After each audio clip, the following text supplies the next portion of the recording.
Bapak Ibu sekalian, waktu sudah menunjukkan pukul 11.15, sekarang 16, jadi saatnya kita masuk ke session 3 yang merupakan sesi terakhir dari rangkaian training of trainer kita pada hari ini. Kita punya waktu sampai jam 12.30, ya, tapi fleksibel, nanti molor dikit nggak apa-apa lah. Di sesi 3 kita punya 2 narasumber, terutama yang terkait nanti media kampanye dan bikin video atau bikin poster materi-materi kampanye. Jadi selain teoritis, nanti sesi 3 akan ada yang sifatnya coaching ya. Jadi agak teknis juga. Jadi kita punya 2 narasumber. Yang pertama Bu Triwahyuti, beliau dosen ilmu komunikasi Universitas Paramadina. Nanti beliau akan sharing tentang media online, kampanye, dan bagaimana bikin materi kampanye, terutama video pendek dan poster. Karena hari Selasa dan Rabu, terutama Bapak Ibu guru ya, nanti akan mendampingi muridnya ikut digital camp, dan nanti tugas digital camp itu lomba video pendek dan poster. Jadi saya kira nanti coaching dari Bu Tri akan sangat bermanfaat. Kalau yang non guru ya bisa dilakukan sendiri kampanye melalui media sosial setelah mendapatkan coaching dari Putri. Kemudian nanti pembicara kedua itu Kang Emil. Beliau itu adalah Direktur Kemahasiswaan di Universitas Paramadina. Jadi kayak Kang Aan juga banyak bergelut dengan dunia milenial. Nanti Kang Emil akan sharing terutama lebih ke prinsip-prinsip. Jadi bagaimana sih strategi gitu kan memadukan tontonan dan tuntunan katakanlah. Jadi antara hiburan dan edukasi. Karena kaum milenial kan beda dengan kita ya. Kalau terlalu monoton mereka bete. Jadi bagaimana membuat kampanye kita ini menjadi efektif, tentu harus menarik kaum milenial. Nah, itu butuh strategi. Tapi juga selain menarik juga harus ada nilai edukasinya. Karena kalau enggak ya message yang sifatnya positif belum tentu tersampaikan atau terdeliver. Saya kira begitu, saya tidak ingin memperpanjang kata. Saya beri kesempatan Bu Tri dulu apa Kang Emil dulu nih? Saya dulu tadi. Oke, Bu Tri nanti dilanjut Kang Emil. Habis itu nanti sesi tanya jawab. Kita ya 12.30 atau lebih dikit nggak apa-apa. Silakan Bu Tri. Time and place are yours. Tafadhol. Terima kasih Pak Suratno. Assalamualaikum warahmatullahi wabarakatuh. Terima kasih Bapak dan Ibu. Saat ini materi saya yang akan saya bahas memang lebih ke teknis ya. Saya akan share screen terlebih dahulu. Ini apakah sudah terlihat? Sudah ya? Sudah, Bu, sudah. Terlihat ya, baik. Baik, materi saya adalah strategi membuat pesan kampanye anti ekstremisme di media sosial. Jadi, maaf Bu Tri, suaranya kurang keras. Kurang keras ya Pak, baik. Ya. Jadi kenapa penting kita bagian akhir ini kita nanti akan implementasikan, kalau tadi banyak teori-teori tentang anti ekstremisme gitu ya. Sekarang kita harus mikirin gimana caranya kita membuat pesan melalui sebuah kampanye tentang anti ekstremisme ini di media sosial. Nah, ini kenapa kita pilih dalam konteks kampanye gitu ya. Karena kalau secara garis besar kita bicara tentang teori kampanye, kampanye ini adalah penyampaian pesan ya, dalam konteks komunikasi penyampaian pesan di mana kita proses akhirnya adalah tujuan akhirnya adalah bisa mengubah sikap seseorang atau bahkan mengubah perilaku. Nah, diharapkan dengan kampanye yang akan kita lakukan ini gitu ya kepada anak-anak didik kita nantinya, ini bisa mengubah perilaku anak muda, terutama untuk bisa berperilaku menjauhi perilaku ekstremisme. Jadi anti ekstremis lah, seperti itu kira-kira.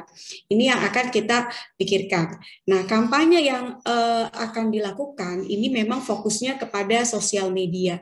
Kenapa sosial media ini menjadi sesuatu isu yang penting saat ini? Tadi mungkin Bu Sari ya sudah bahas tentang berapa banyak orang melihat sosial media di keseharian mereka, memang itu poin paling penting. Jadi banyaknya manusia sekarang di Indonesia ini, kalau melihat penelitian di tahun 2021, ini ternyata penggunaan internet itu 8 jam 52 menit. Orang nonton televisi atau radio gitu ya, itu udah menurun jadi tinggal 2 jam 50 menit. Nah, sosial media ini menjadi meningkat, ada bahkan lebih tinggi dari penyiaran ya, televisi, menjadi 3 jam 14 menit. Jadi orang itu melakukan menggunakan aplikasi sosial media itu bisa sehari sampai 3 jam 14 menit. Apa saja yang disebut sosial media? Nah, ini harus kita pahami juga. Kalau sosial media kita bicara namanya sosial dan media, berarti medium perantara untuk menyampaikan pesan, yang pesannya itu disampaikan untuk dari masyarakat ke masyarakat lain, dan ada interaksi, namanya disebut sosial. Nah, interaksinya seperti apa? Kita sudah tahu, menggunakan aplikasi chat seperti WhatsApp, Line gitu ya, Telegram, itu adalah sosial media.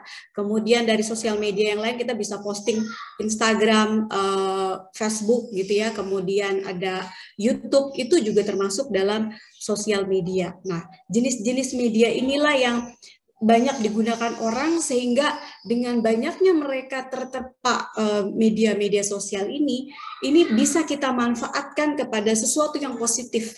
Kita melakukannya dengan sebuah kampanye, karena mereka diterpa seperti itu. Jadi ini penting dalam kampanye.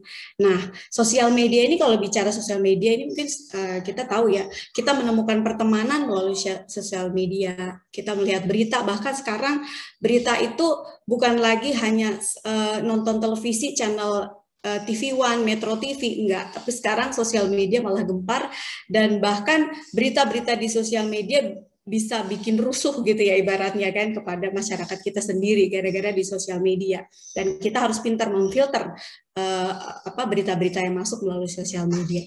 Postingan apa yang kita like, apa yang kita obrolin, apa yang kita cari, siapa yang kita follow, apa yang kita tweet, dan yang paling penting lagi, apa yang kita harus share di sosial media bisa kita manfaatkan untuk melalui sebuah kampanye ini.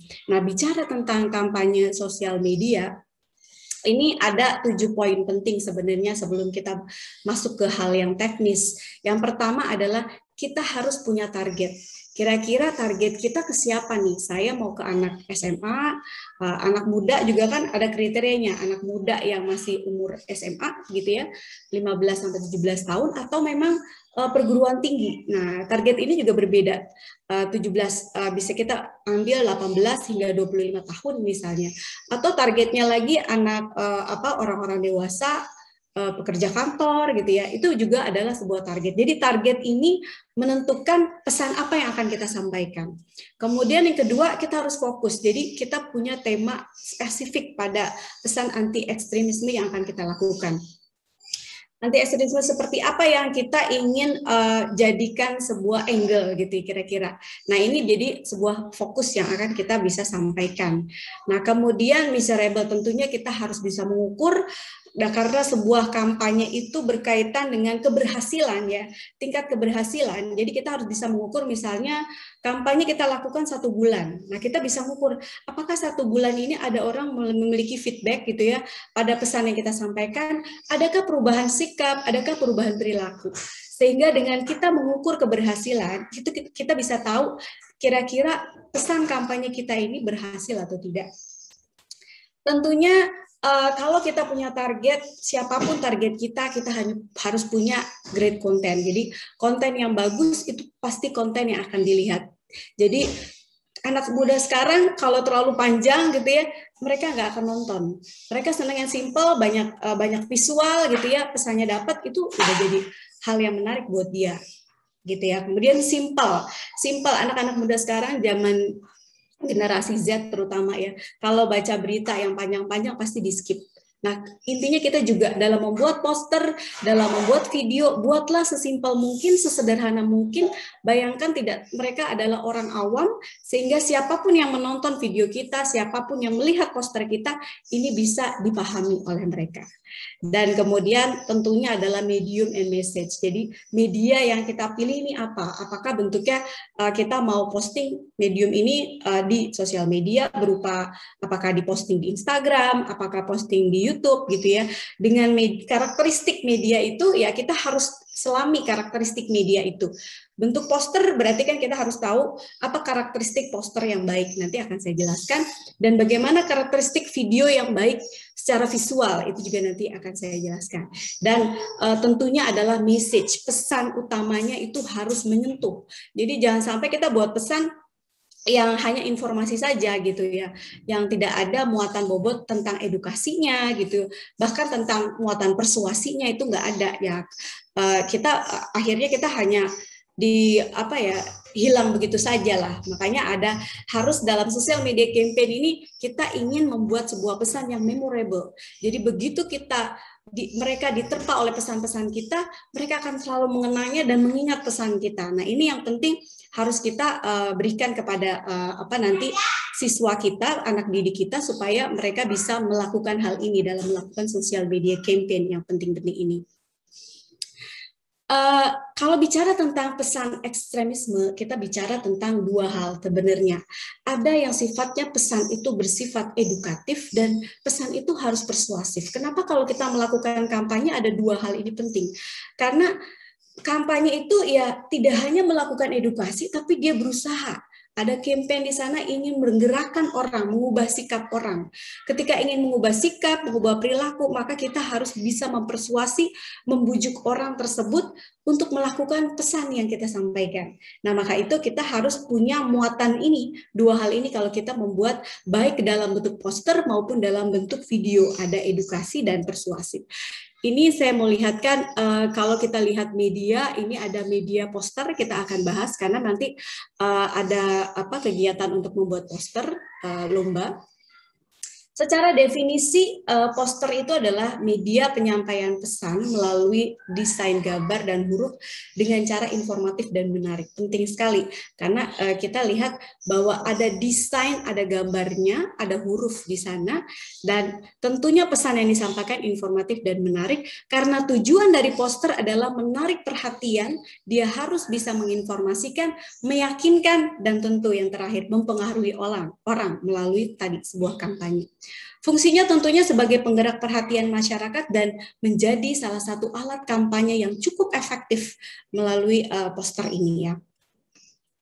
Nah, poster yang baik ya, poster yang baik yang pertama mudah dilihat, konteks mudah dilihat adalah ketika poster dibuat, ketika kita ingin memviralkan, maka itu mudah dilihat oleh orang siapapun. Jadi pastikan akun kita tidak dikunci, karena kalau dikunci sama saja hanya yang followers saja yang bisa melihat.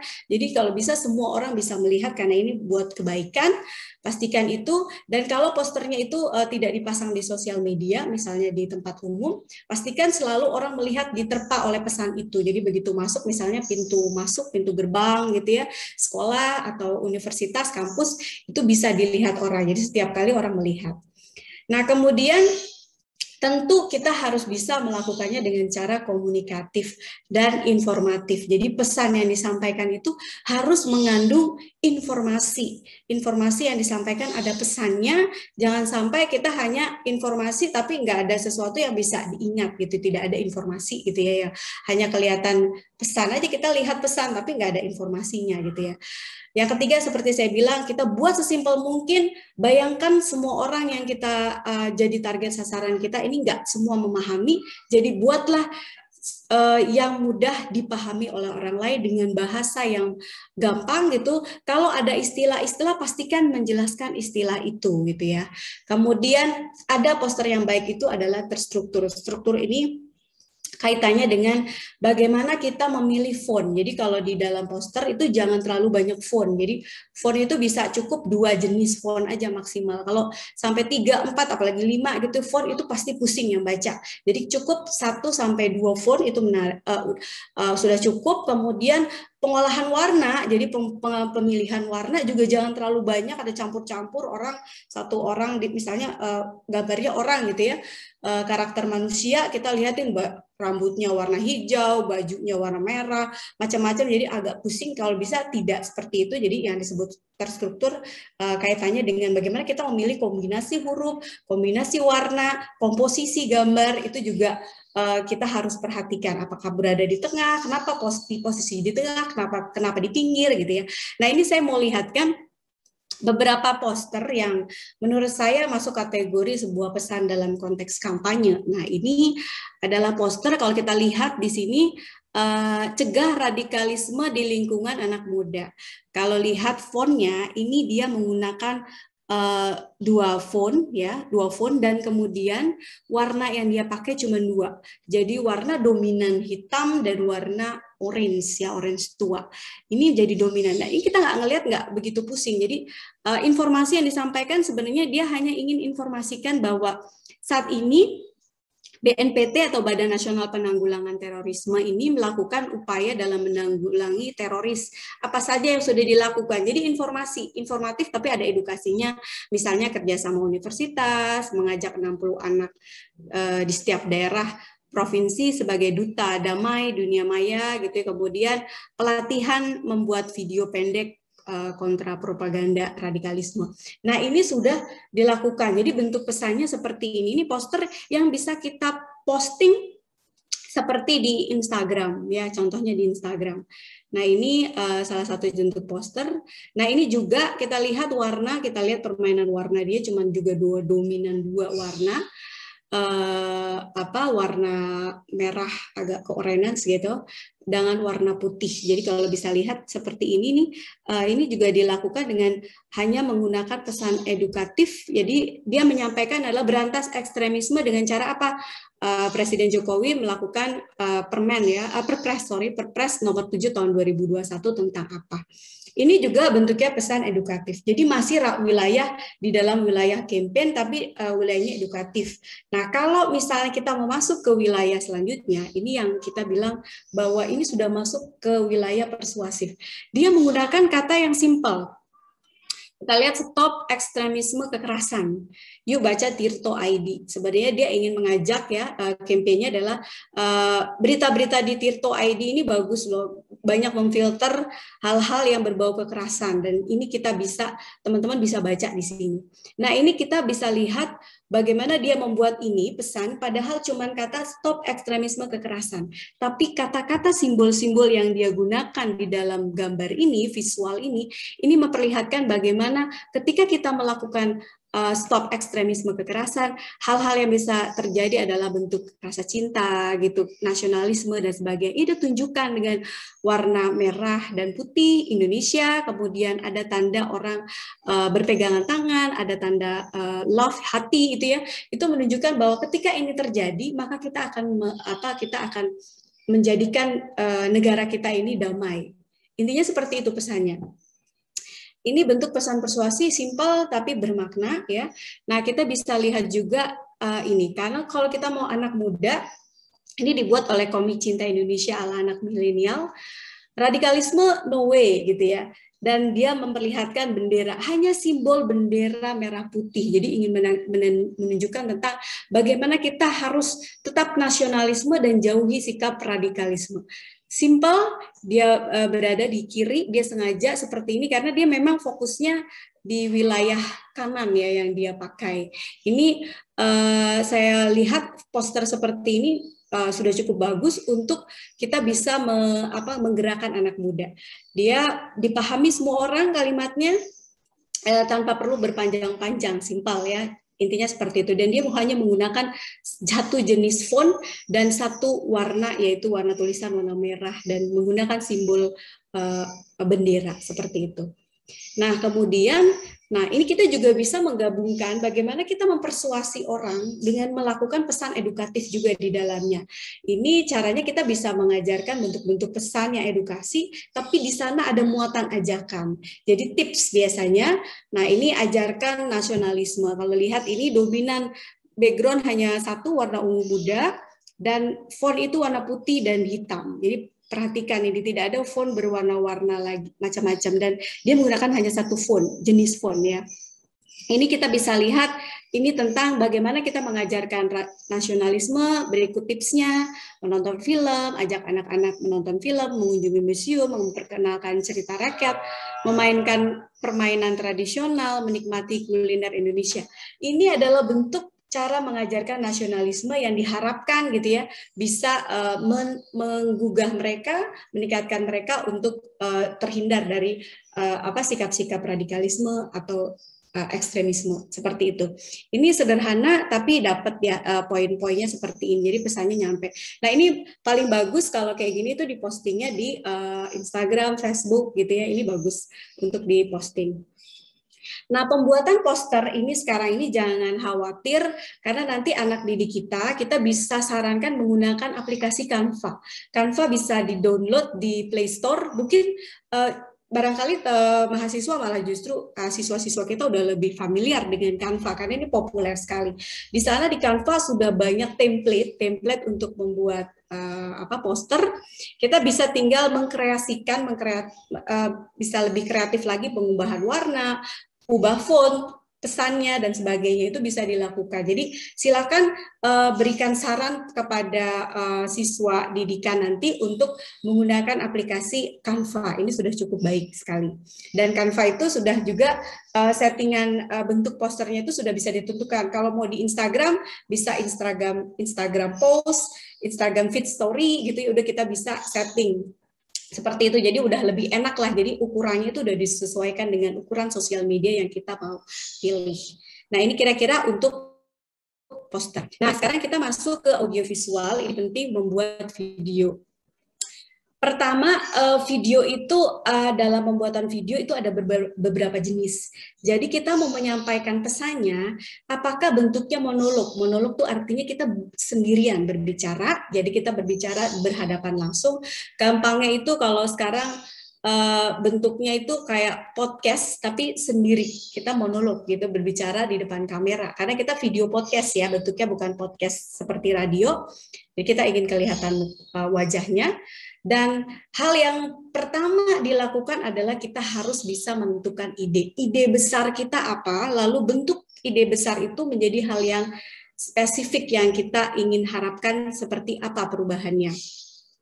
Ya, kalau misalnya kayak kemarin saya memberi contoh kebetulan di anti korupsi ya. Di anti korupsi itu kan banyak nilai-nilai anti korupsi gitu ya. Salah satunya adalah tidak melakukan melakukan bentuknya kayak gratifikasi gitu ya, tidak melakukan gratifikasi. Nah, kita fokus pada gratifikasi itu misalnya. Itu bisa kita lakukan. Nah, kalau di ekstremisme, anti ekstremis, kita bisa bicara tentang bagaimana kita melakukan perilaku nasionalis. Nah, itu kita bisa, itu ide besar kita adalah nasionalisme. Tadi tips misalnya supaya kita terhindar dari ekstremisme itu seperti apa, radikalisme seperti apa, terhindar itu kita bisa pakai dalam penentuan ide ini. Nah, yang kedua, karena ini bentuknya video, perhatikan persiapan peralatan. Peralatan apa sih yang dibutuhkan? Tentunya kamera. Kamera ini tidak perlu pakai kamera yang kita beli gitu ya, kamera yang canggih-canggih gitu ya, nggak perlu, kita pakai handphone saja. Tapi perhatikan pada saat kita menggunakan, pastikan handphone kita melakukannya dalam bentuk horizontal seperti ini, landscape ya. Jadi karena kalau landscape ini, posisi landscape ini akan membuat video nanti hasilnya penuh. Jadi makanya kita suka lihat ya, kalau ada video ditampilinya kok kecil banget gitu ya, karena tampilannya seperti ini. Karena pada saat dia ngerekam itu dia bentuknya seperti ini. Jadi kita harus bentuknya landscape. Nanti akan layar penuh. Jadi dilihat di YouTube itu enak full screen seperti itu.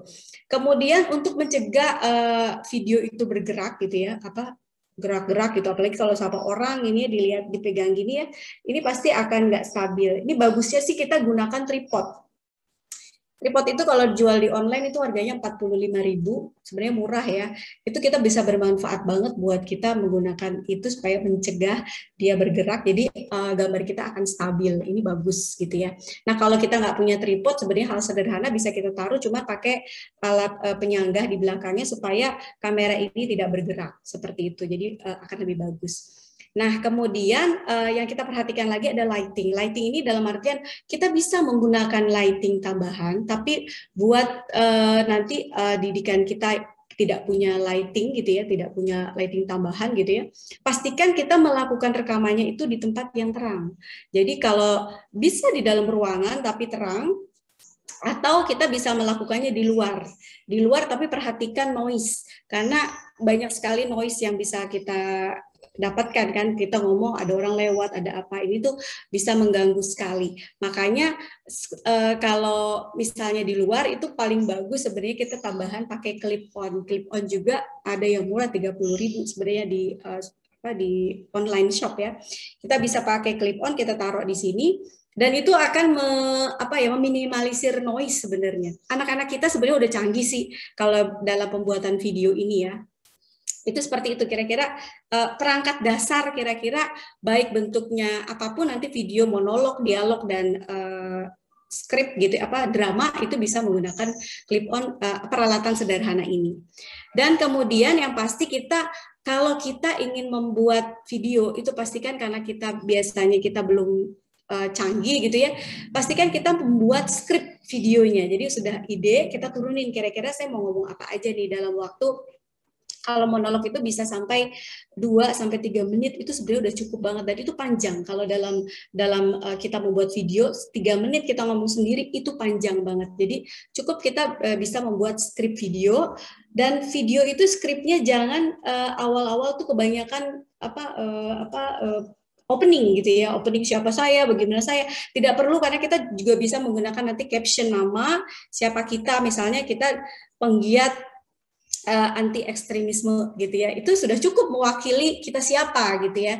Jadi kita cukup saja langsung bagaimana poin-poin pesan yang ingin kita sampaikan, karena kan kita waktunya nggak panjang. Jadi dengan kita membuat video minimal 3 menit, orang tuh mau nonton sampai berakhir. Jadi jangan sampai kita pas begitu dilihat apaan membosankan nih, di skip dan orang nggak nonton lagi, atau skip gitu ya, YouTube-nya di skip gitu. Kita sering kan nonton. Kalau kita sampai skip berarti kita nggak menarik buat kita ya kan. Nah begitu juga kalau video kita menurut orang nggak menarik, pasti akan di skip.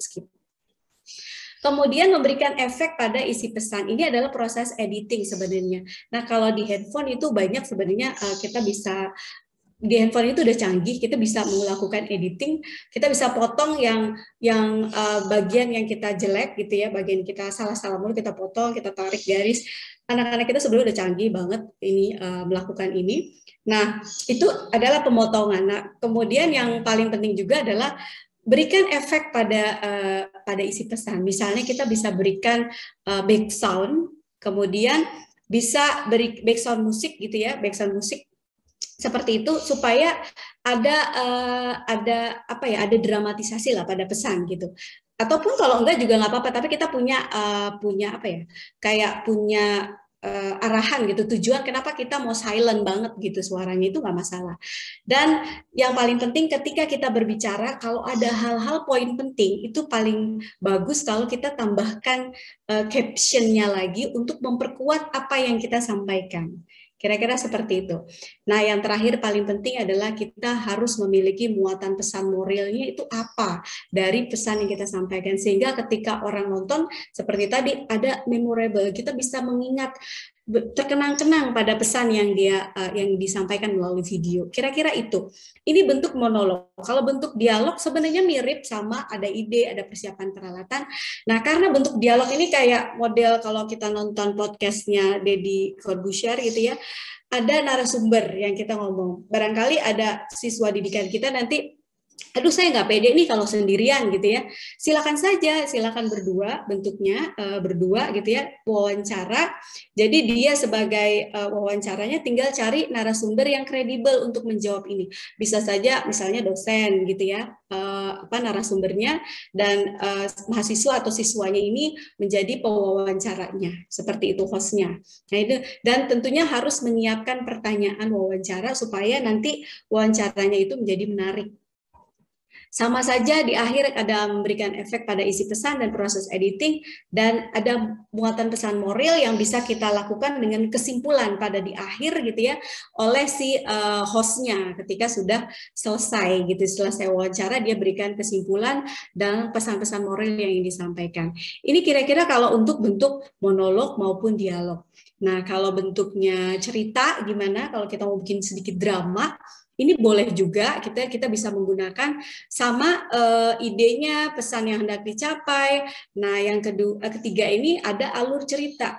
Alur cerita ini kita tahu kapan kita memberikan emosi pada penonton meningkat gitu ya, kemudian menurun emosinya gitu ya. Ini kita bisa lakukan dengan cerita pendek. Cerita pendek ini sebenarnya bisa lama sampai 10 menit bisa. Tapi kalau bisa kita buatnya maksimal di 7 menit aja, karena bagaimana membuat 7 menit sebuah cerita itu bisa kena idenya dan orang ada muatan pesan sehingga orang mendapatkan pesan itu kena di dalam pikirannya dia, bisa mengubah sikapnya dia. Ini adalah tantangan sebenarnya, kita bisa membuat video dalam waktu 7 menit dalam bentuk cerita tapi bisa dapat pesannya gitu ya.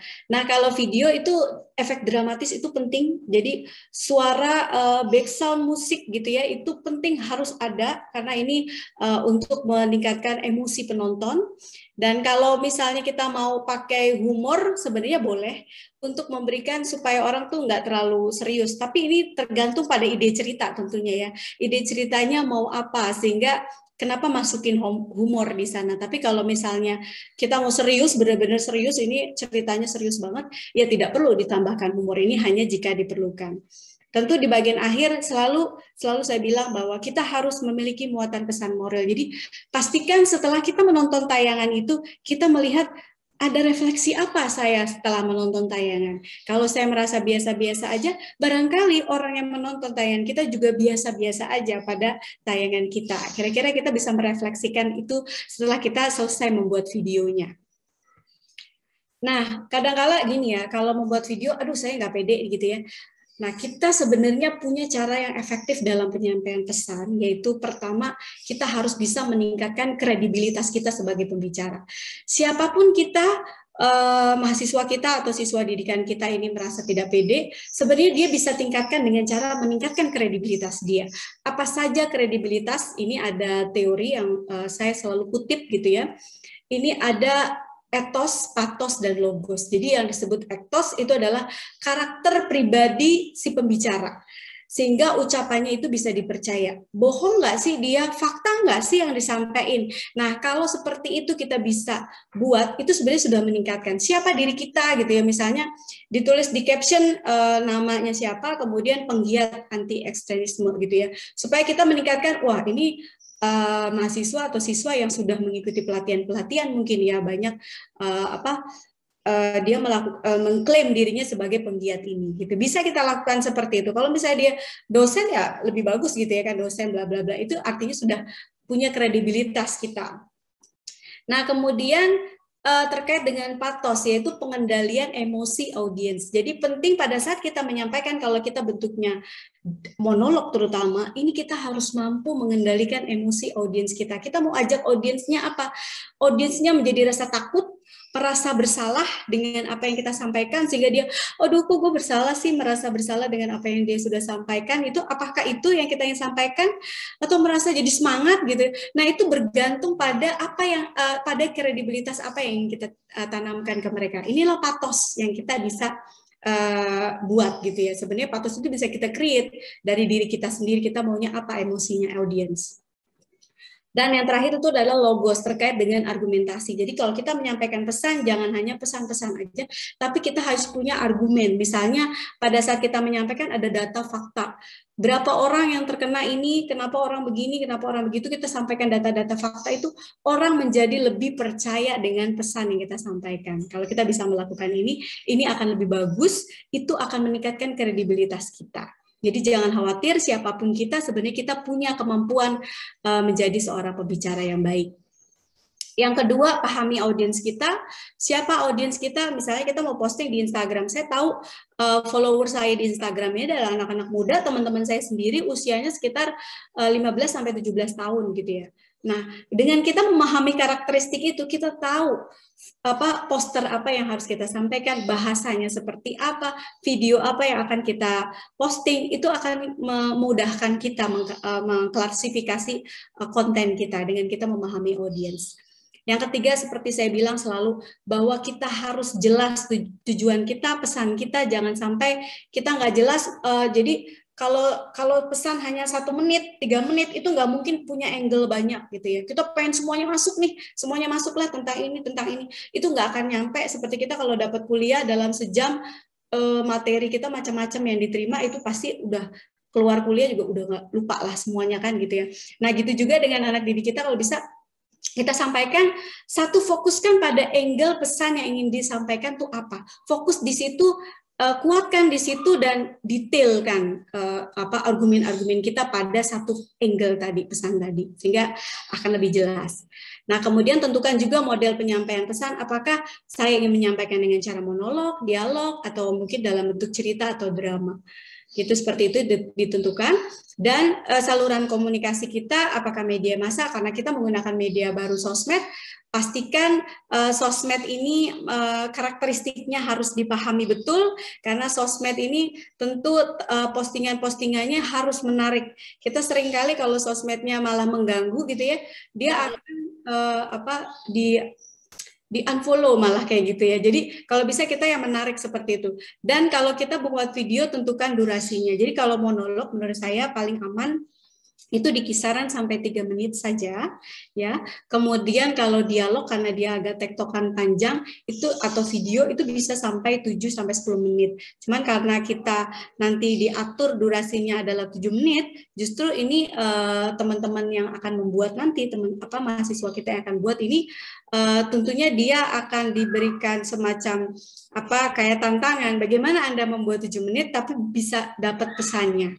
Kira-kira itulah gambaran ketika kita membuat pesan melalui kampanye di sosial media. Itu dari materi dari saya, mungkin nanti kalau ada pertanyaan atau apa bisa kita lanjut di dalam diskusi. Saya kembalikan lagi ke Pak Suratno. Terima kasih. Assalamualaikum warahmatullahi wabarakatuh. Waalaikumsalam warahmatullahi wabarakatuh. Terima kasih Bu Tri, saya kira sangat penting, informatif dan aplikatif. Nanti Bapak Ibu guru dalam mendampingi siswa-siswanya atau yang non guru nanti siapa tahu mau bikin materi kampanye, saya kira penjelasan Bu Tri bisa implementasikan, diaplikasikan masing-masing. Selanjutnya Pak Emil, silakan Pak, langsung. Ya. Baik, terima kasih Pak Suratno, terima kasih Bu Tri tadi yang sudah menyampaikan materinya. Assalamualaikum warahmatullahi wabarakatuh, Bapak dan Ibu sekalian. Mudah-mudahan suara saya terdengar dengan jelas ya. Jelas Pak. Jelas ya. Alhamdulillah. Alhamdulillah kalau jelas. Mungkin di Pak Suratno kurang keras Pak. Nah, baik. Sekarang udah cukup keras ya. Cukup. Baik. Izinkan saya untuk berbagi screen juga gitu. Oke, saya bagi dulu. Ups, kenapa ini?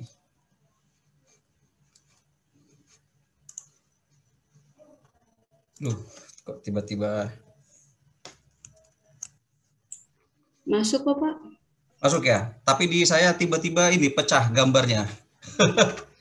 bisa dibantu ini Bu Tri. Oh, sebentar. Iya. Jadi saya nggak bisa ngeliat screen malah. Bapak di stop dulu deh, terus mulai lagi deh. Coba. Nah, ini masalahnya.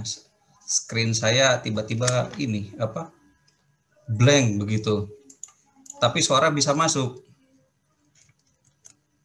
Oh, sebentar. Nah, ini masuk sih sebenarnya.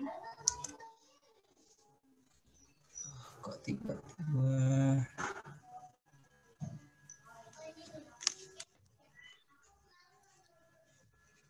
Waduh, ini.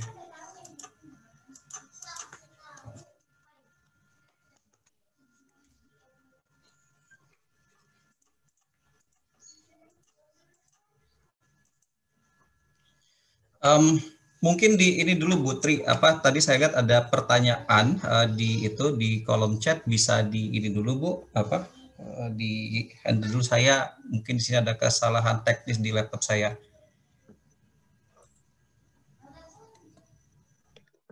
Putri, itu ada pertanyaan, berapa persen kira-kira keberhasilan video pesan anti ekstremisme kalau dalam edukasi kepada generasi muda?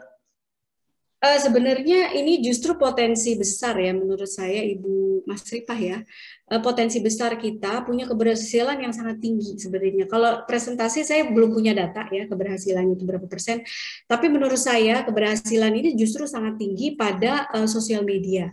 Karena melihat data sebenarnya sosial media itu banyak dimiliki oleh justru anak-anak muda.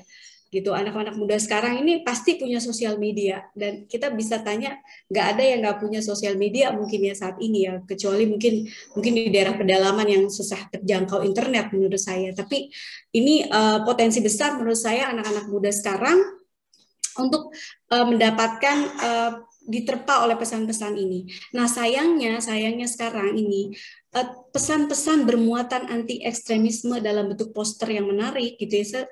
Kemarin saya searching di beberapa situs sosial media dan Google gitu ya. Saya lihat itu jarang sekali ternyata postingan seperti ini.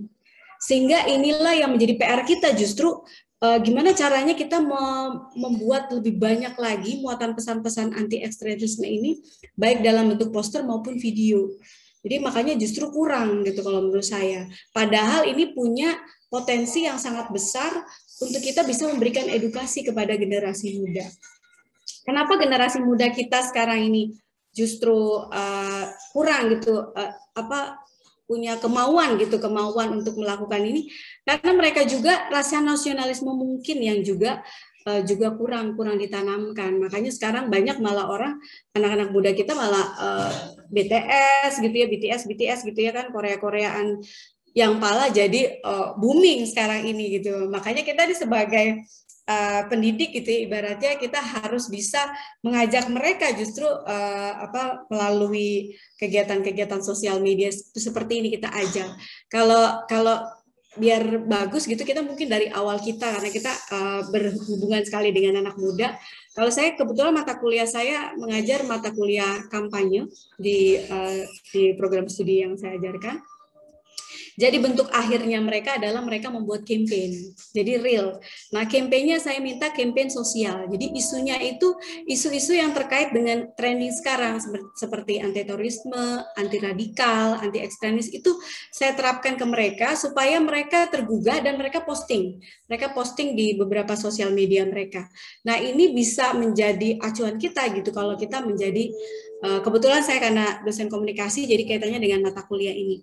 Nah, mungkin kalau kita sebagai dosen apapun sebenarnya, kalau misalnya kita punya kegiatan pengabdian masyarakat, ya kan?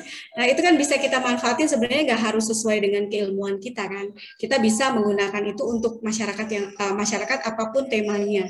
Nah, kita bisa kaitkan dengan pembuatan kampanye ini supaya anak-anak muda kita bisa kayak tergerak gitu loh, makin tergerak dan menjadi suatu kebiasaan dalam menggunakan sosial media ini. Kira-kira itu sih yang bisa saya sampaikan. Sambil nunggu Kang Emil, ini ada pertanyaan dari Pak Heri, saya kira bagus. Selain persentase keberhasilan, Bu, bagaimana melihat poster atau film edukatif persuasi itu berhasil mempengaruhi khalayak? Maksudnya gini, apakah itu kalau berhasil banyak yang ngeklik, banyak viewer, itu otomatis berhasil atau gimana? Kadang-kadang kan ada yang sebenarnya kontroversial, viewernya banyak, like-nya banyak, tapi sebenarnya karena kontroversial aja, message-nya itu kurang positif atau kurang edukatif gitu. Gimana dari sisi perspektif campaign, Bu. Silakan. Ya, untuk melihat keberhasilan tentunya kita melihat karakteristik media yang kita posting. Jadi kayak Instagram gitu ya. Kalau kita posting di Instagram, poster misalnya katakan atau video kan juga bisa ya di Instagram. Kita bisa lihat karakteristik itu dari berapa jumlah likes yang berapa jumlah views kalau video, berapa jumlah likes gitu ya, berapa yang komen, itu juga melihat tingkat keberhasilan kita, orang tertarik dengan kita atau enggak. Nah, untuk meningkatkan itu tentu kita harus punya strategi. Seperti kita bisa nge-tag teman-teman kita yang followers kita tag-tagin, atau kita bikin kayak kecil-kecilan. Ini sebenarnya jadi keluar dana sih. Misalnya kita kasih OVO 100.000 misalnya gitu, dana OVO 100.000. Kalau teman-teman melakukan langkah-langkah ini, misalnya follow akun saya, kemudian repost repost postingan ini, kemudian tag 3 teman kalian, itu makin viral jadinya. Tag 3 teman kalian, dan kalau sudah komen dengan tag 3 teman kalian. Nah, ini adalah bentuk strategi kita supaya postingan kita tidak hanya berhenti pada followers, karena kalau followers yang lihat itu kan sekarang Instagram itu kalau yang ngelihat itu kan nggak bisa ngelihat langsung selalu ngelihat postingan kita kan, kecuali ya karena kita sudah dibatasi akses untuk melihat postingan Instagram itu setiap followers gitu ya. Nah, dengan adanya seperti itu kita bisa memanfaatkan dengan cara kita viralkan itu ya dengan kuis kecil-kecilan gitu lah gampangnya gitu yang kita bisa berikan, misalnya dengan OVO 50.000 atau gampang nggak usah pakai hadiah juga nggak apa-apa, karena sekarang kan orang sukanya pakai hadiah. Kita nggak usah pakai hadiah, misalnya kita tadi tag teman kita, like. Jadi dengan keberhasilan berapa sih orang yang likes, berapa orang yang views video kita, itu sebenarnya mengukur keberhasilan, minimal keberhasilan orang awareness. Jadi bentuk pertama pada sebuah campaign itu adalah awareness, kesadaran orang pada video atau postingan yang kita sampaikan. Yang kedua baru pada tingkat akhir adalah perubahan sikap. Yang paling akhir sekali adalah perubahan pada perilaku. Nah, ini yang kita nggak bisa tahu. Kalau barangkali perubahan perilaku adalah mereka bisa jadi followers kita posting hal serupa, gitu. Dia bikin juga kreatif juga, dia ingin ikut seperti kita. Itu artinya kita sudah mengubah perilaku orang, bahkan orang mau ikut berkampanye hal yang serupa. Kira-kira itu sih, Pak.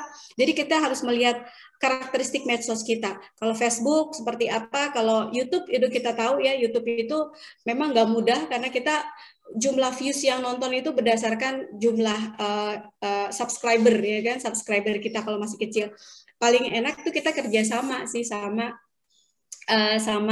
subscriber yang udah bagus gitu, atau Instagram yang sudah punya banyak followers, kita minta tolong postingin ini, kemudian ya kita kenal gitu. Kalau saya punya kenalan Instagram gitu, jadi kita Bu, tadi bagus banget yang poster itu kan sudah ada contohnya. Jadi saya kira Bapak Ibu punya gambaran posternya. Tadi kan ada, nanti materinya di-share.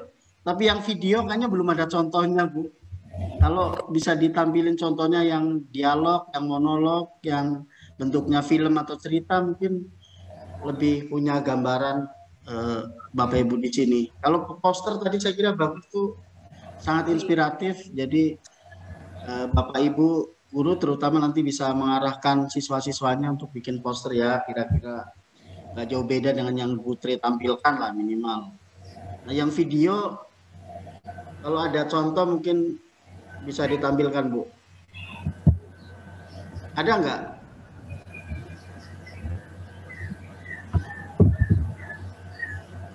Saya kemarin baru ngasih pelatihan ini, tapi video ini menurut saya menarik. Dia ada sisi pesannya sebenarnya, Bu.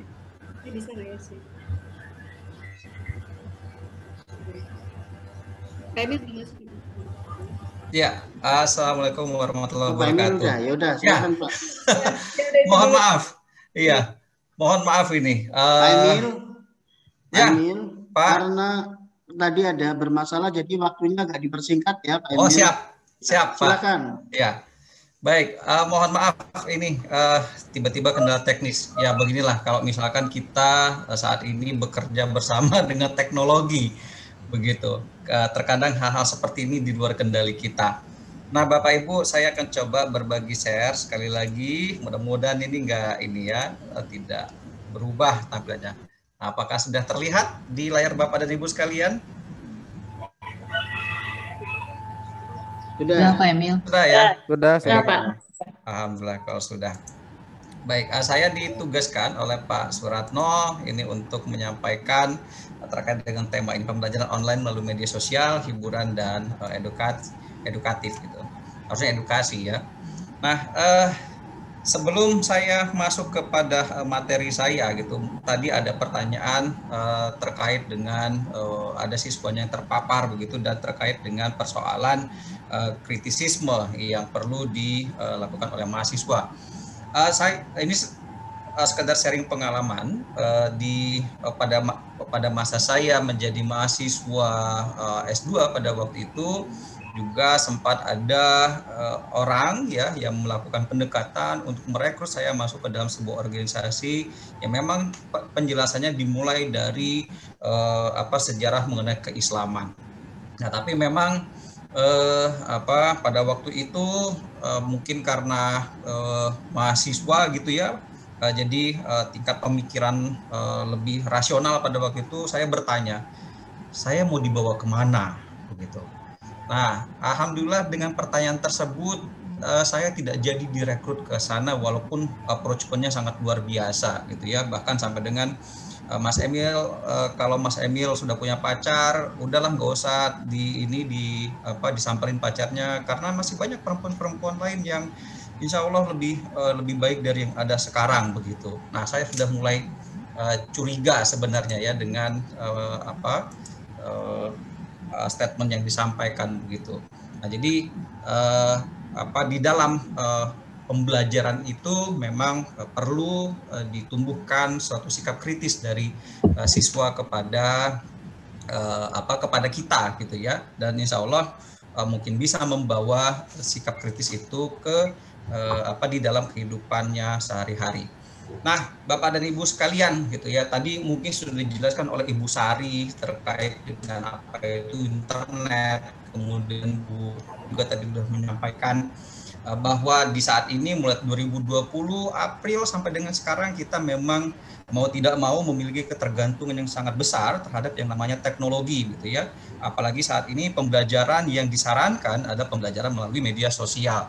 Sehingga tidak heran misalkan tadi disampaikan oleh Bu Tri bahwa tingkat penggunaan atau pada waktu kita berinteraksi dengan yang namanya teknologi, baik itu pada media sosial ataupun media streaming, maka waktunya menjadi lebih banyak dibandingkan dengan masa-masa kita belum berinteraksi secara intens ya dengan teknologi ini. Nah, ini saya ambil dari berita satu terkait dengan media yang paling populer digunakan di Indonesia tahun 2020-2021. YouTube tetap masih paling tinggi, kemudian ada Instagram, ada WhatsApp sebagai media komunikasi gitu ya. Facebook pernah ada masanya di mana kita semua tergabung di dalam jejaring Facebook, dan saat ini yang muncul menjadi favorit adalah Telegram. Nah, tadi ini sudah disampaikan oleh Bu Tri gitu ya terkait dengan berapa banyak sih kita membagi waktu kita dengan media gitu ya. Nah, di dalam Tekno Kompas disampaikan yang diambil dari We Are Social ini gitu ya, berdasarkan penelusuran We Are Social ini tetap WhatsApp itu durasi yang paling sering digunakan oleh kita gitu ya, bukan hanya kita sebenarnya tapi juga siswa-siswa kita gitu ya. Kemudian YouTube gitu, karena video-video yang ada di YouTube itu ya mungkin menarik ya buat kita untuk klik dari satu film ke film lain atau satu video ke video lain. Di luar kemudian ada konten lain seperti misalkan TikTok ataupun snack video. Gitu. Nah, ini hanya sedikit mengenai apa itu sosial media gitu ya. Yang jelas bahwa sosial media ini ya adalah satu bentuk alat yang kita pergunakan dalam kepentingan kita, baik itu untuk keperluan sehari-hari ataupun untuk kepentingan pengajaran ataupun kepentingan bisnis, di mana sosial media ini dipergunakan oleh kita untuk saling bertukar informasi atau bahkan sekedar kita sharing informasi terkait diri kita sendiri gitu ya. Misal di Instagram gitu kan, seringkali kita upload foto kegiatan yang terkait dengan diri kita atau kemudian membagikan informasi dari media lain yang kita dapatkan. Nah, yang perlu kita perhatikan di dalam menggunakan media sosial, terutama dalam pembelajaran gitu ya, adalah karakter yang ada di dalam media online ini tadi. Ya, ini saya ambil bahwa di dalam karakter media online itu perlu adanya partisipasi dan adanya keterbukaan. Kenapa ada partisipasi dan adanya keterbukaan gitu? Karena di dalam media online dua hal ini memberikan umpan balik ya, bukan hanya kepada pengguna, maksudnya dari pengguna kepada penyedia informasi, juga dari penyedia informasi kepada pengguna. Jadi di media online ya ada partisipasi dan ada keterbukaan ya. Jadi informasi yang disampaikan ini dapat disanggah gitu ya, dapat juga dibenarkan di dalamnya. Nah, di dalam proses penyanggahan tersebut atau pembenaran tersebut, disinilah kemudian masuk yang namanya interaksi di antara para pengguna media online ini tadi. Nah, kemudian di dalam media online juga karakter lain adalah adanya percakapan dan konektivitas gitu ya, bahwa di dalam interaksi tersebut gitu ya, mungkin secara langsung disadari atau secara tidak langsung ternyata kita telah membuat suatu komunitas gitu ya. Misal untuk membahas satu persoalan, misalkan di dalam WhatsApp gitu ya, kita membuat satu grup WhatsApp misalkan di situ. Nah, di situ kemudian tercipta konektivitas gitu, tercipta percakapan untuk membahas hal-hal yang menjadi problem yang perlu dibahas atau hal-hal yang ingin dicapai dalam pembahasan hal tersebut gitu. Nah, di sini yang kemudian terdapat di dalam percakapan dan konektivitas ini ada komunikasi dan kolaborasi di dalamnya gitu. Nah, ini ya karakter ini gitu ya, komunikasi, kolaborasi dan lain yang sudah saya sampaikan tadi ya, ini dapat kita tarik ke dalam bentuk edukasi dan entertainment sebenarnya ya, edukasi dan hiburan. Karena edukasi saat ini tidak bisa lagi ya kita hanya secara satu arah gitu, hanya dari misalkan pengajar kepada siswa gitu, yang menyebabkan mungkin siswa menjadi tidak tertarik dengan apa yang kita sampaikan gitu. Nah, di dalam edukasi inilah gitu ya, bahwa dengan penggunaan media sosial tadi gitu, ini terdapat yang namanya meaningful engagement gitu. Karena di dalam edukasi menggunakan media sosial gitu, ada penekanan-penekanan tertentu yang ingin kita sampaikan. Akan sangat sedikit berbeda atau mungkin banyak perbedaannya pada saat kita berbicara di depan kelas gitu ya, di mana perhatian siswa itu hanya kepada kita dan kepada materi yang kita sampaikan. Tetapi di media online gitu ya, di media online kita tidak bisa membatasi siswa, apakah mungkin di saat dia membuka Zoom atau Google Meet pada saat temu muka dengan kita secara online ya, dia juga mengakses situs-situs lainnya. Ini yang kita tidak bisa ketahui gitu. Dan ini juga mungkin jadi problematika orang tua juga gitu ya. Anak saya kok lebih banyak melihat di depan HP, melihat di depan laptop gitu kan. Tapi kedengarannya lagi belajar gitu. Nah, karena tadi ya generasi milenial itu lebih mahfum dalam penggunaan teknologi ya, mereka bisa langsung switch on ke layar-layar yang tidak bisa dilihat oleh orang tuanya. Nah, tips dan triknya Bu Sari tadi mungkin bisa dipergunakan di sini. Nah, disinilah kemudian tadi meaningful engagement, bahwa kita perlu membuat diri kita, materi yang disampaikan itu berarti dan menjadi penting untuk diperhatikan oleh si siswa ini tadi. Nah, yang berikutnya, selain adanya meaningful engagement ini tadi, perlu juga adanya audience engagement gitu ya.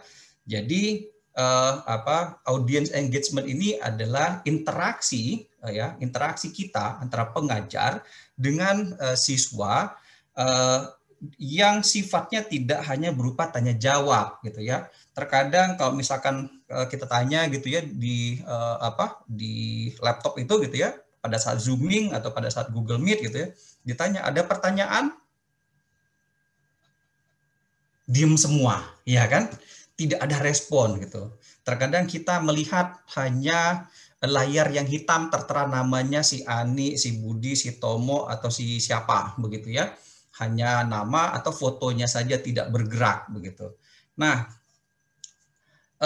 harapannya gitu ya, dengan diberikan sedikit hiburan di dalam pembelajaran tersebut, maka ada partisipasi yang disampaikan oleh mahasiswa kepada materi pembelajaran yang disampaikan ini tadi gitu. Nah, Bapak Ibu sekalian, menyambung dengan tema besar kita terkait dengan terorisme, radikalisme begitu ya, bahwa kelompok-kelompok ini gitu ya, kelompok radikal ataupun kelompok teroris gitu ya, saat ini ya sangat gencar menggunakan media-media sosial itu tadi sebagai tools mereka untuk menyebarkan gagasan-gagasan mereka, gagasan perjuangan mereka. Dulu sempat viral gitu ya, pada waktu itu saya lupa namanya siapa, mungkin Pak Suratno nanti bisa menambahkan adanya ajakan gitu ya, ajakan kepada pemuda Indonesia untuk berperang di Irak Suriah pada waktu ISIS masih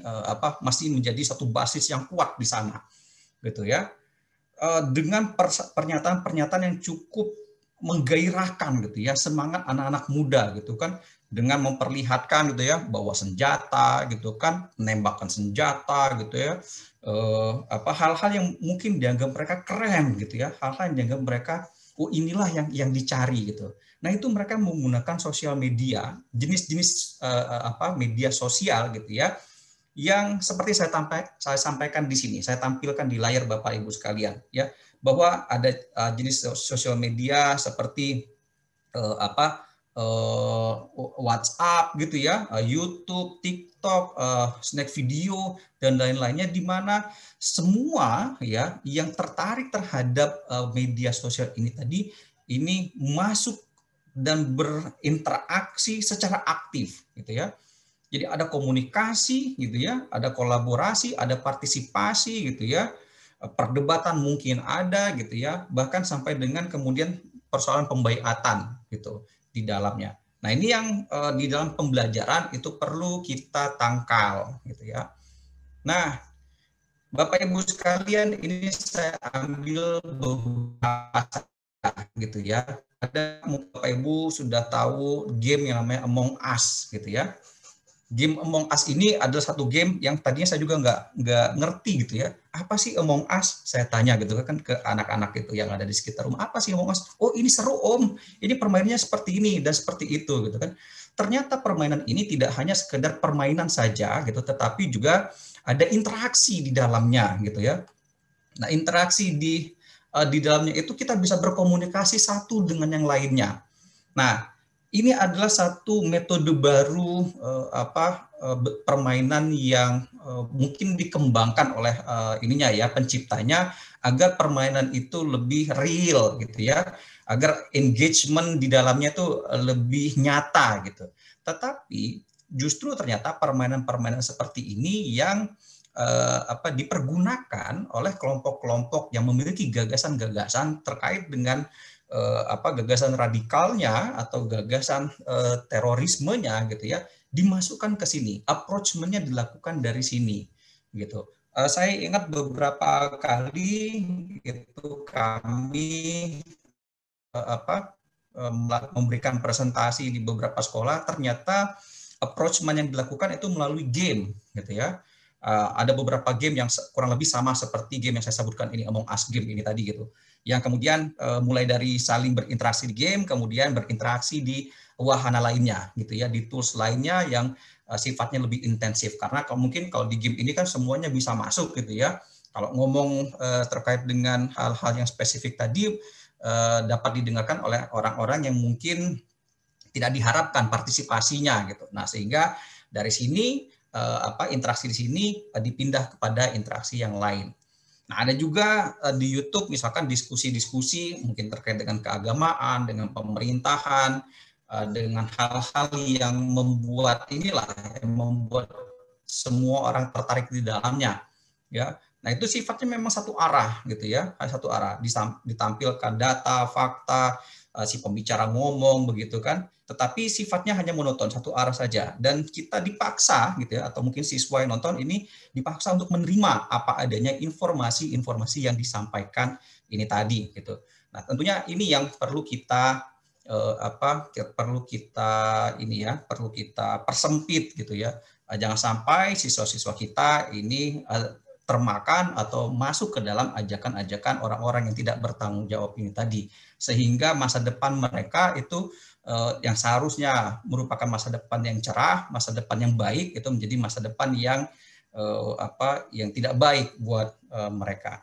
Nah, kemudian bagaimana nih strateginya gitu kan, pembelajaran di media sosial ini tadi gitu ya. Nah, setiap sekolah ya, kalau kita berada di bawah Kemdikbud atau mungkin di bawah Kemenak, pasti ada kurikulum gitu ya yang diberikan terkait dengan pembelajaran-pembelajaran yang perlu disampaikan gitu ya.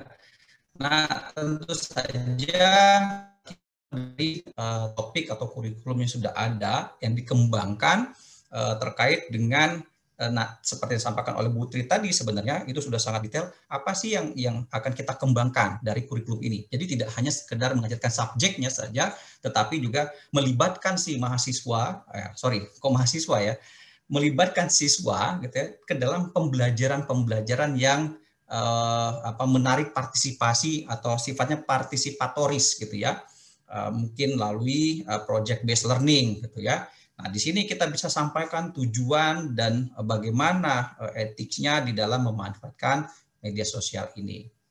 Nah, Bapak dan Ibu sekalian, gitu ya, dalam pembelajaran media online tadi seperti saya sampaikan, ya, terkadang orang menjadi bosan, gitu kan. Ya, silakanlah gurunya ngomong ini dan itu, gitu kan. Tapi siswanya kemudian sibuk tidur-tiduran atau justru main game yang lain, gitu ya. Sehingga kita perlu mengubah sedikit, gitu ya.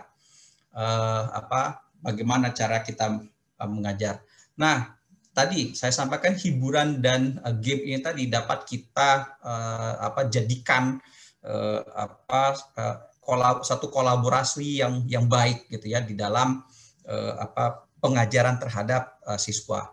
Dan di sini tentunya tidak hanya diperlukan si siswanya ya yang aktif gitu, tapi juga gurunya yang harus juga kreatif gitu. Ya, karena kalau hanya meminta siswanya yang kreatif tapi gurunya tidak kreatif, siswa mungkin akan menghadapi atau memiliki opini, wah ternyata guru saya hanya ngasih tugas saja gitu, tapi bagaimana dia mengarahkan gitu kan, bagaimana dia membuat kita tertarik itu tidak ada gitu. Jadi kita dituntut juga untuk menjadi lebih kreatif. Nah, Bapak Ibu sekalian, ini sedikit ice breaking gitu ya. Saya ingin tanya, kira-kira ada yang bisa menebak tidak? Ini sebenarnya kata apa sih? Ada yang bisa menebak? Nanti hadiahnya dari Pak Suratno. Pingsan mungkin? Hah? Pingsan? Saya masih salah. Ya, siapa tadi ngomong pisang? Saya. Oh ya. Pingsan. Bu Sari nggak dihitung Bu, ininya nggak dihitung hadiahnya. Ya. Baik, ini Bapak Ibu sebenarnya adalah kata ini.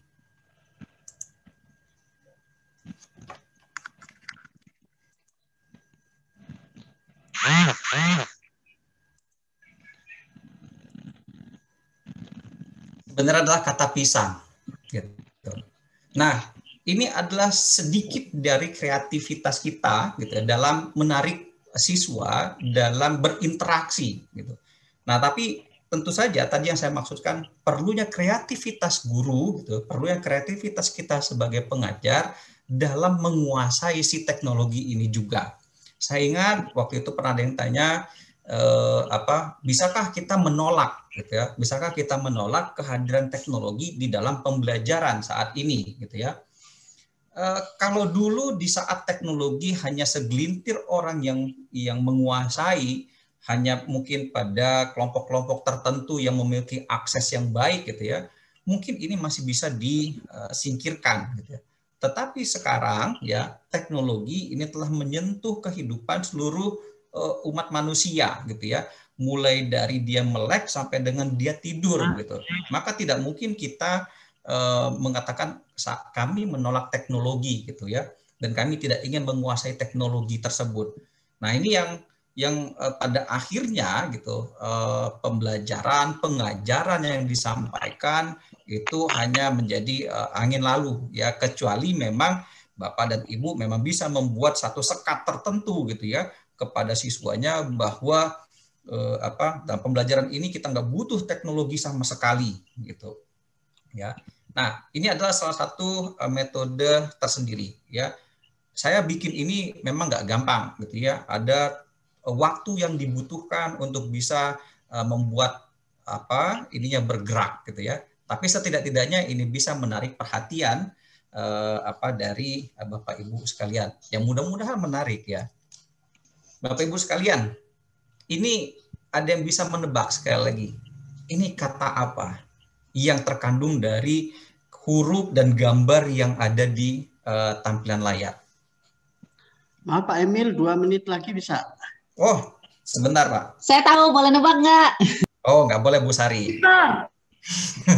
Tadi Bu Sari sudah. Siapa yang bisa menebak? Pak Ratno siapin hadiahnya ya Pak? Hadiahnya lomba video sama poster aja kan. Ada yang bisa menebak Bapak Ibu? Pancasila. Pancasila, betul sekali Ibu Nur Sofa Inarah. Pak Suratno tolong siapkan hadiahnya ya Pak. Ya, ini Pancasila. Ya, ya dari otak-atik kata, gitu, otak-atik gambar yang menjadi hebat sebuah itu kata. Bu Sofa Inarah, saya aja nggak bisa Bu. Ya, berikan waktu, ya. Berikan waktu kepada siswa, gitu kan, untuk menebak, gitu ya. Waktunya jangan banyak-banyak, mungkin waktunya sedikit saja, gitu ya, sehingga hal-hal seperti ini kita bisa memasukkan ini loh yang namanya itu keywordnya yang ada di dalam pembelajaran tersebut. Gitu.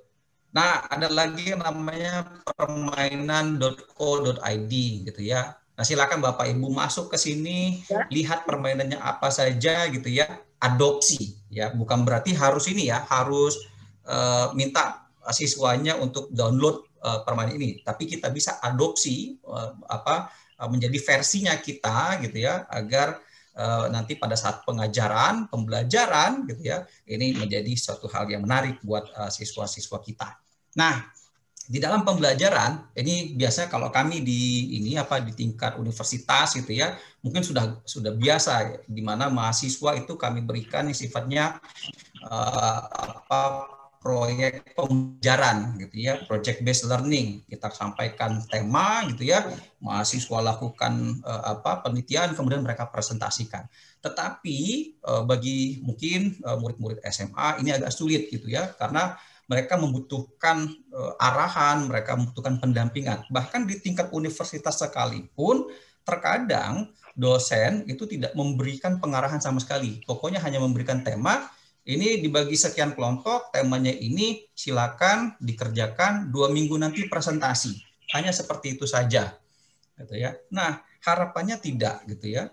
Tidak seperti itu. Jadi pada saat diberikan sebuah tema, pada saat dibagi kelompok, begitu ya, si siswa ini harus tetap diberikan pendampingan. Ya, misal mereka diminta untuk nonton ya dari media online, gitu ya, maka apa yang mereka tonton tersebut, gitu ya, kemudian harus ditanya, gitu kan, apa makna yang Anda dapatkan dari tontonan tersebut, gitu ya, atau bisa juga melalui studi empiris. Jadi si siswanya secara aktif dilibatkan, jadi semacam penelitian kecil melalui pengamatan media sosial gitu ya. Amati misalkan media TikTok misalkan yang terkait dengan pembelajaran yang mungkin Bapak dan Ibu sampaikan gitu ya.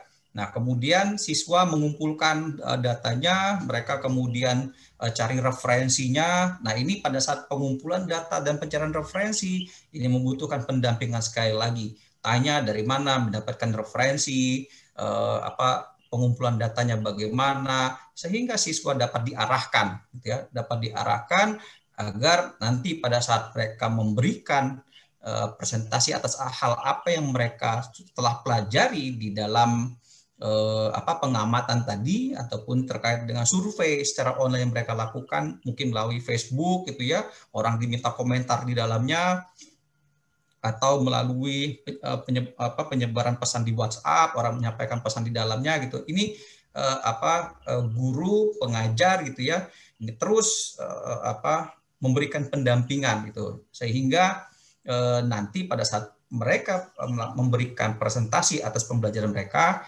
guru atau pengajar ini dapat memberikan feedback yang baik gitu ya. Dalam artian feedback yang baik ini tentunya guru atau pengajar haruslah memahami terlebih dahulu hal-hal yang diberikan atau pembelajaran yang akan diberikan.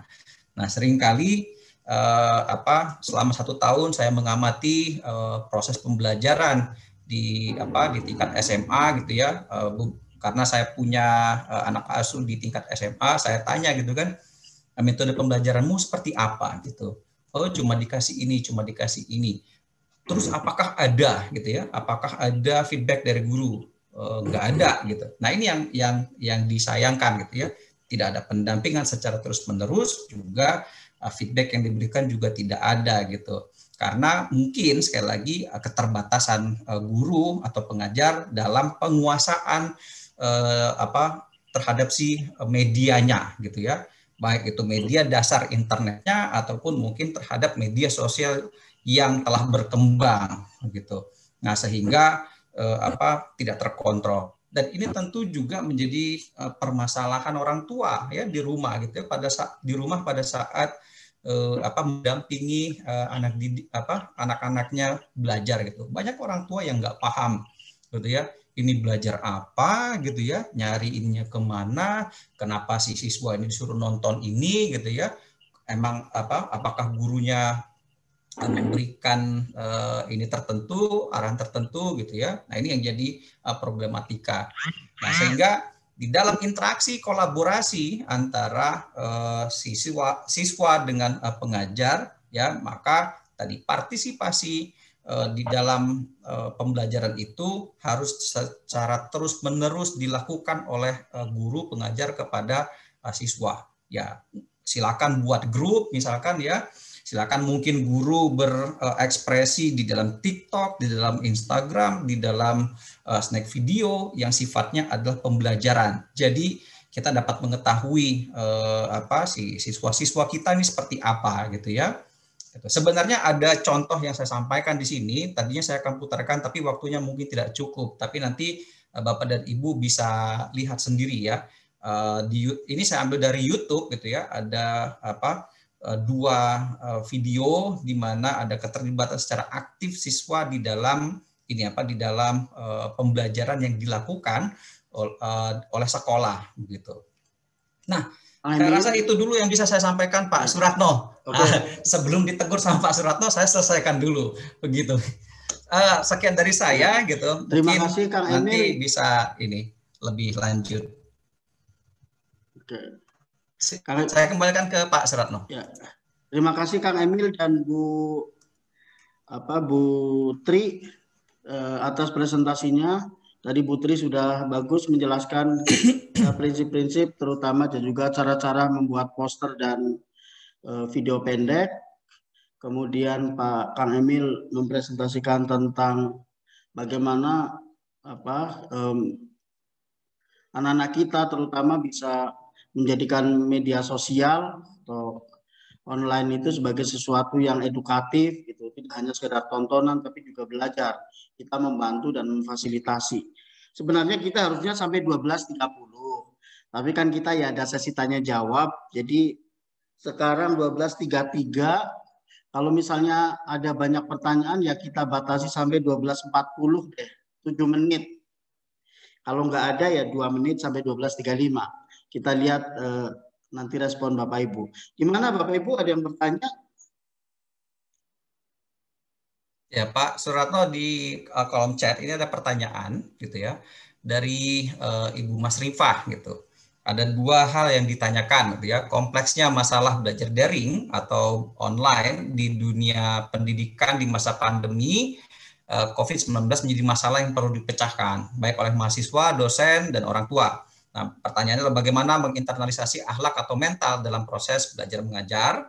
Pertama, yang kedua, apakah penyebaran radikalisme di dunia maya ini bisa diblokir secara separatis oleh lembaga yang berkompeten agar generasi terselamatkan?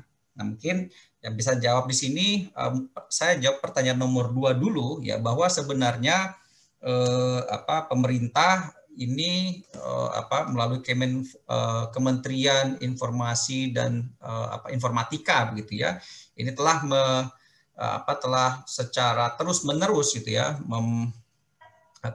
melakukan pemblokiran atas situs-situs yang dianggap atau yang dicurigai membawa pesan-pesan negatif, baik itu yang bersifat radikalisme, terorisme, ataupun konten-konten negatif lainnya begitu. Tetapi ya ini tidak cukup hanya maksudnya kita tidak cukup hanya berpegang kepada apa yang dilakukan oleh Kemenfo gitu ya. Nah, dituntut partisipasi kita masyarakat secara aktif gitu ya untuk melaporkan, atau tadi seperti yang dilakukan oleh Bu Sari gitu ya, karena anak-anak kita ini adalah anak-anak yang pada usia yang sangat getol mencari informasi, passion mereka sangat tinggi gitu, untuk mengetahui sesuatu. Semakin dilarang, semakin mereka akan mencari tahu begitu. Nah, disinilah partisipasi aktif guru dan orang tua sebenarnya untuk membuka dialog gitu. Nah, terkadang dialog yang dilakukan oleh guru dan orang tua adalah dialog yang sifatnya membatasi gitu ya, langsung membatasi, gak usah nanya macam-macam misalkan begitu ya, atau kemudian udah deh gak usah ikut-ikut yang itu, tapi tidak disertakan penjelasannya, mungkin karena keterbatasan pengetahuan kita gitu ya, pengetahuan guru dan orang tua dalam hal-hal yang ditanyakan. Misal, kenapa sih terorisme ada, terorisme itu apa Mak, misalkan seperti itu kan. Kenapa kita misalkan seperti disampaikan tadi orang Islam itu hukumnya wajib misalkan membunuh mereka yang non Muslim gitu. Nah, ini hal-hal yang mungkin sulit untuk dijawab oleh orang tua gitu secara rasional, secara logika gitu. Nah, perlu ada forum gitu ya, forum yang dibentuk misalkan antara guru dengan orang tua gitu kan, sehingga orang tua dapat juga sharing informasi akan hal-hal yang ditanyakan oleh anaknya tapi tidak bisa dihandle oleh orang tua. Nah, disinilah peran guru gitu ya, disinilah peran dosen. Apabila satu guru tidak bisa menjawab gitu ya, nah maka sharing dengan guru-guru lain yang memang memiliki kompetensi. Nah, di sini pentingnya jejaring guru gitu ya, jejaring dosen, karena dengan perkembangan informasi yang sangat cepat, terkadang kita tidak bisa mengikutinya secara berurut, secara secara berurutan gitu. Terkadang kita harus mungkin dalam tanda kutip kita harus agak gila sedikit gitu ya dalam mencari informasi, sehingga kita punya feedback yang baik kepada pertanyaan-pertanyaan yang muncul gitu. Saya kira begitu. Terakhir Putri, mungkin ada sebelum kita akhiri sesi ketiga, Bu Tri mungkin akan memberikan closing atau tips-tips untuk nanti bagaimana terkait kampanye dan poster serta video. Yeah. Closing aja, silakan. Ya, intinya pada saat membuat poster, pastikan kita buat poster yang sederhana dan ada muatan pesan. Mungkin tadi contoh-contoh, sebenarnya banyak inspirasi lah kalau kita melihat di beberapa googling gitu, itu banyak inspirasinya. Dan pastikan kita membuatnya, ya tentu tujuan sasaran kita adalah anak muda. Kalau untuk video, mungkin nanti di pelatihan itu aja Pak ya, digital camp. Sebenarnya saya bisa putar, cuman ini takutnya waktunya nggak cukup ya. Berapa menit, Bu? Durasinya 1 menit 56 detik sih, Pak. Putar aja deh, putar. Ini Soalnya ada... kan di sini ada yang pesertanya non guru, tidak ikut digital camp, jadi biar mereka dapat ini gambaran. Nggak apa-apa, kita tunggu. Nggak apa-apa ya, Bapak Ibu ya.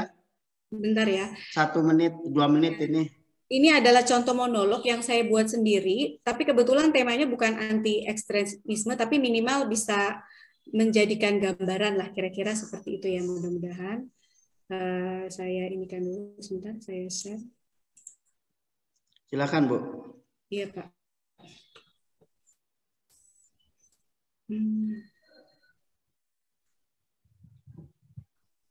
Oh, ini. Oke. Sambil menunggu Putri, jadi untuk informasi nanti Bapak Ibu guru peserta digital camp siswa-siswi, kita minta untuk bikin poster dan video pendek. Kalau poster 1 halaman, video pendeknya maksimal 7 menit. Jadi bisa monolog, bisa dialog, bisa film. Nanti info detailnya akan kita infokan besok atau mungkin lewat WA group juga bisa. Gimana Putri? Sebentar Pak, ini ada kesalahan saya sebentar. Oke, nggak apa-apa, kita tunggu. Ini yang akan ditampilkan Putri itu contoh yang monolog, jadi cuma 2 menit. 2 menit, ya betul. Ya, nanti siswa-siswi Bapak Ibu bisa bikin monolog, dialog, atau bahkan drama atau film. Ya, ini video yang saya buat ini mudah-mudahan kelihatan belum ya? Ada kelihatan nggak ininya? Kelihatan, tapi ya ini kelihatan. Udah kelihatan ya? Ya. Kelihatan, Bu. Ya, silakan. Nah, ini biasanya jaringan nih kalau kayak gini nih. Coba ya. Ini ya. Warnanya hitam udah. Kan jaringan ini pasti. Nah, ini udah mulai pelan-pelan nih Pak. Mohon maaf ya. Gak apa-apa. Ya kita 12.45 kelar lah. Ini saya waktu buat kampanye, waktu itu ditugaskan oleh COVID-19 dapat menyerang siapa saja, videonya, termasuk anak muda. Dan tahukah kamu bahwa kelompok umur 20 hingga 4 tahun adalah kelompok usia yang paling rentan? Kelompok ini memiliki imunitas yang baik, sehingga dapat terpapar tanpa menunjukkan gejala atau... Nggak kelihatan gambarnya, dengar suaranya aja. Gambarnya nggak bergerak, nggak tampil. Oh, dengar suaranya aja ya? Nah, ini udah. Nah, siapa orang-orang yang paling beresiko? Nah, ini dia nih. Padahal udah ada videonya nih. Kalau misalkan pernah diupload ke YouTube gitu, sharing linknya aja nanti. Ya, nanti kami lihat di sana. Oh boleh, saya share ininya aja ya, link saya ya, contoh saya pernah buat ya berarti ya. Ya di grup di sini, forum online sini bisa. Iya baik. Atau lewat grup BA nanti kita pribadi Bu. Oh ya, nanti saya kasih ini. Oke. Betul, iya boleh. Ya, jadi Bapak Ibu sekalian, alhamdulillahirobbilalamin, kita sudah menyelesaikan sesi 3 pada acara Training of Trainer Pemuda Internet Sehat dan Anti Ekstremisme, yang berarti berakhir pula acara kita pada hari ini. Tentu ini bukan akhir dari segalanya, Bapak Ibu, kita sudah menjadi seperti saudara, jadi jaringan kalau bahasa kerennya gitu. Insya Allah nanti kita masih bisa kontak-kontakan lagi untuk sama-sama bersinergi. Karena kan kita tujuannya tidak hanya para Madinah gitu, tapi Bapak Ibu di tempat masing-masing bisa juga mengkampanyekan atau sama-sama lah bagaimana anak-anak muda kita berinternet sehat dan terhindar dari bahaya ekstremisme. Untuk Bapak Ibu yang non guru, terima kasih. Semoga manfaat dan berkah. Salam untuk keluarga, semoga selalu sehat. Untuk yang Bapak Ibu guru, karena kita masih akan berjumpa lagi secara online hari Selasa dan Rabu, Bapak Ibu guru mendampingi siswa-siswinya di dalam acara digital camp. Jadi Bapak Ibu, terutama yang non guru, memang kita sasar, kita target ada trainernya dari yang adult itu orang dewasa, tapi juga ada duta dari yang para remaja, siswa-siswi di acara 2 hari digital camp. Sekali lagi terima kasih. Sampai ketemu di lain waktu. Untuk Bapak Ibu yang non guru, insya Allah kita saling ya sekarang zaman online lah ya, sosial media. Nanti bisa minta WA nomor kami ke Bu Neneng atau Bu Hilda, terutama Bu Hilda ya yang non guru ya. Ya. Jadi sementara untuk Bapak Ibu guru sampai ketemu besok di acara digital camp. Semoga acara kita manfaat dan berkah. Atas nama pribadi dan atas nama Elite Institut Baspara Madinah, saya memohon maaf kalau ada salah kata atau ketidaknyamanan atau hal-hal yang mungkin kurang berkenan di Bapak Ibu sekalian. Sekali lagi terima kasih. Jazakumullah ahsanal jaza. Marilah kita tutup kegiatan Training of Trainer Pemuda Internet Sehat dan Anti Ekstremisme dengan bersama-sama membaca hamdalah. Alhamdulillah. Terima kasih. Wallahul muwaffiq ila aqwamit thoriq. Wabillahi taufiq wal hidayah. Wassalamualaikum warahmatullahi taala wabarakatuh. Waalaikumsalam warahmatullahi wabarakatuh. Terima kasih.